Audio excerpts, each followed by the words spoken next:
नमस्कार दोस्तों। जैसा आप जानते हैं कि अभी न्यूज में महिला पर्यवेक्षक, महिला सुपरवाइजर को लेकर काफी चीजें चल रही हैं, यूट्यूब पर भी काफी चल रहा है। और आप में से बहुत सारे स्टूडेंट्स लगातार इसके बारे में जानकारी चाह रहे हैं कि सर इसके एग्जाम में क्या क्या पूछा जाता है, क्वालिफिकेशन क्या है, एज क्या है, कौन इसके एग्जाम दे सकता है, सैलरी कितनी होती है। तो आज के इस वीडियो में मैं आपको पूरी इंफॉर्मेशन देने वाला हूं। अभी नोटिफिकेशन नहीं आया है। 2017 का जो नोटिफिकेशन है इसमें सारी चीजें हमने उसी के आधार पे ली है। तो मैं आपको सारी बातें बताता हूं, पूरा वीडियो एंड तक देखिएगा, आपको सारी बातें समझ में आ जाएंगी इस वैकेंसी के बारे में और आखिर क्यों इसकी इतनी ज्यादा अभी चर्चा हर तरफ चल रही है। तो आइए करते हैं शुरुआत। देखिए, हम सबसे पहले आज जो भी बात करने वाले हैं 2017 का नोटिफिकेशन ऑलरेडी व्यापम की वेबसाइट पर अपलोड है, वहीं से मैंने सारी इंफॉर्मेशन ली है ना। तो ये जो 2017 में निकला था, आप इसको समझें कि बाल विकास सेवा के अंतर्गत पर्यवेक्षक यानी सुपरवाइजर महिला। सबसे पहले आपको बता दूं कि इसे केवल महिलाएं ही भर सकती हैं। इसे मेल कैंडिडेट्स यानी पुरुष इसका फॉर्म नहीं भर सकते हैं, ओनली फॉर विमेन ये रहता है। 2017 में इसकी लगभग 350 357 के आसपास वैकेंसीज निकली थी। इस साल कितनी निकलेगी अभी हम कह नहीं सकते हैं, लेकिन बाकी डिटेल्स मैं आपको बताता हूं।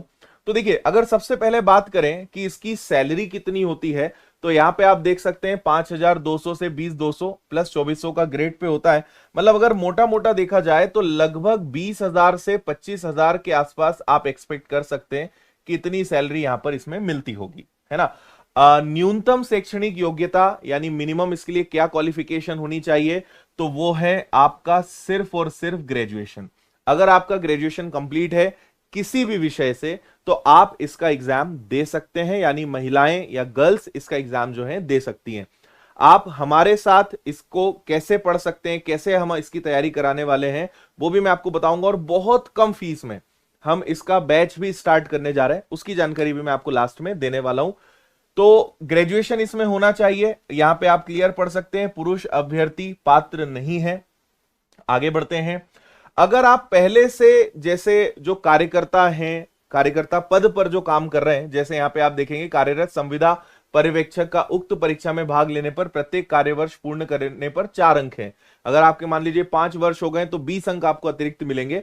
तो जो ऑलरेडी काम कर रहे हैं उन्हें यहां पे थोड़ा सा प्रायोरिटी मिल जाती है, प्राथमिकता मिल जाती है, अतिरिक्त अंक मिल जाते हैं, आप ऐसा कह सकते हैं। देखिए, मिनिमम एज जो है इसके लिए वो 18 ईयर्स है, 18 वर्ष है, और मैक्सिमम 35 ईयर्स है। पर ये सभी के लिए, जैसे एक सवाल आपका यह भी हो सकता है कि क्या अन्य राज्य के विद्यार्थी आवेदन कर सकते हैं? बिल्कुल कर सकते हैं, उनके लिए मैक्सिमम एज 35 ईयर्स है। लेकिन अगर हम महिलाओं की बात करें मध्य प्रदेश के लिए, तो उनके लिए 45 ईयर्स है। तो आप ऐसे समझ लीजिए कि मध्य प्रदेश की जो हमारी महिलाएं हैं वो 45 ईयर्स तक, 45 वर्ष की उम्र तक इसके लिए आवेदन कर सकती हैं। और मध्य प्रदेश के बाहर के जो विद्यार्थी हैं उनके लिए 35 ईयर्स है।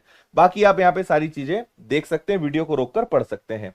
अब बात करते हैं कि इसमें सिलेबस क्या होता है, यानी इसमें क्या क्या विषय पूछे जाते हैं, कितने नंबर का पेपर होता है, तो वो चीज आप यहां पे पढ़ सकते हैं।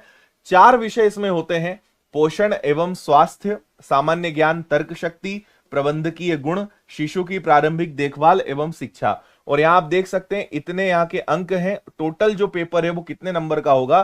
टोटल पेपर 200 नंबर का होगा, यानी 200 प्रश्न पूछे जाएंगे। 3 घंटे का समय आपको इसके लिए मिलने वाला है। तो ये 4 हिस्सों में आपका पूरा पेपर बटा हुआ होता है। तो यहां पे हिंदी, इंग्लिश या बाकी चीजों का रोल नहीं है, क्योंकि जिस प्रकार का पद है, जिस प्रकार का कार्य है, उसी से जुड़ा हुआ नॉलेज होना चाहिए। मैं आपको अभी सिलेबस भी इसमें पूरा दिखा रहा हूं, है ना। अच्छा, एक चीज बता दूं कि अगर आप इसके फ्री पुराने पेपर्स डाउनलोड करना चाहते हैं तो विनर्स की एप्लीकेशन पे हमने डलवा दिया है। आप यहां पे प्रीवियस पेपर्स के सेक्शन में जाएंगे तो आपको एमपी महिला सुपरवाइजर नाम से दिखेगा, और उसके अंदर सारे शिफ्ट वाइज हमने पेपर डलवा दिए हैं। आप इन्हें डाउनलोड करके आराम से देख सकते हैं कि किस प्रकार के प्रश्न इसमें पूछे जाते हैं, फ्री ऑफ कॉस्ट है। अच्छा, यहां पर आप स्क्रीनशॉट ले सकते हैं कि क्या क्या टॉपिक्स आपको पढ़ने पड़ते हैं। जैसे सबसे पहला हमारा जो खंड था पोषण और स्वास्थ्य, तो पोषण और स्वास्थ्य विषय के अंतर्गत क्या क्या पढ़ना है, तो आप यहां पे पढ़ सकते हैं। पोषण, जीवन की विभिन्न अवस्थाओं में पोषण का महत्व, गर्भवती की देखभाल, टीकाकरण, स्वास्थ्य, विभिन्न राष्ट्रीय कार्यक्रम, कुपोषण, ये सारे टॉपिक्स आपको इसके अंदर पढ़ने हैं। और ये सब हमारे टीचर्स आपको पढ़ाने वाले हैं, सारी चीजें आपको प्रॉपर मिलेंगी। फिर जो सामान्य ज्ञान और तर्क शक्ति है, इसके अंदर कुछ चीजें छिपी हुई हैं, ये भी कंप्लीट आपको पढ़ाया जाएगा। इसमें देखिए क्या क्या है। सामान्य ज्ञान विभागों की योजनाएं, जितनी भी महिला बाल विकास की योजनाएं होती है, स्वास्थ्य संबंधी योजनाएं, उनका नॉलेज होना चाहिए। नियम, अधिनियम, अधिकार, शारीरिक संरचना, सामान्य ज्ञान, कंप्यूटर का सामान्य ज्ञान, सामान्य गणित, वो भी 8वीं स्तर का, मतलब बेहद आसान जो गणित है वो आपको यहाँ पे पूछा जाएगा, वो भी आपको इसमें पढ़ने को मिलेगा। सामान्य तर्क शक्ति, बेसिक जो रीजनिंग है वो, तो 55 क्वेश्चंस आपके इसके हो जाएंगे। इसके बाद जो तीसरा खंड है प्रबंधकीय गुण, या जिसको हम मैनेजमेंट कहेंगे, तो उससे जुड़े हुए भी टॉपिक्स आप यहाँ पे पढ़ सकते हैं। ये सारी चीजें मैनेजमेंट के अंतर्गत आएगी, जो आपको बहुत अच्छे तरीके से कवर कराया जाएगा। 45 नंबर्स का ये रहने वाला है।